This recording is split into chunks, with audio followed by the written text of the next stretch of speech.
Quer andar de motoca, senta novinha e pilota.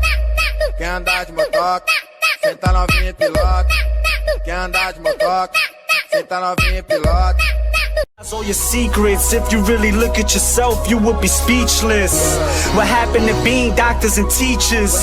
Fala galera, beleza? Aqui é o Vitor e aqui estou com mais vídeo, galera. E dessa vez aqui estou para um tutorial, beleza?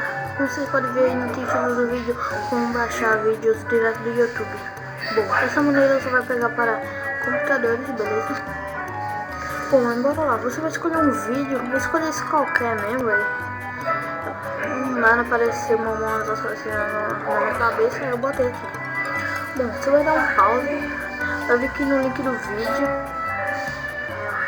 Depois do ponto, você colocar SS e apertar Enter, galera. Que ele vai ir para outro site, beleza? Você que tem trás da máscara desse coronel.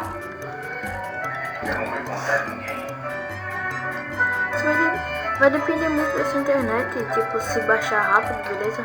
Bom, aqui tem os formatos para você baixar. Eu vou baixar no original. Você aperta em download que ele vai começar a baixar, beleza? Aqui tem um diretório. Aqui. Bom, mas eu não quero baixar. Bom, tem outra maneira também você baixar no aplicativo, né? Você aperta aqui em HD barra MP3. Vai vir para outro site e vocês apertam em download. Vai começar a baixar aqui o aplicativo. Não vou baixar, né? Porque já tem. Depois aí vai vir um aplicativo. É o que vocês vão fazer. Vocês vão instalar ele normalmente e vão abrir ele. Aí você vem no vídeo que você quer. Deixa eu copiar isso aqui. Aqui ó, você copiar qualquer link que você vai vir no YouTube. Aí tipo, eu quero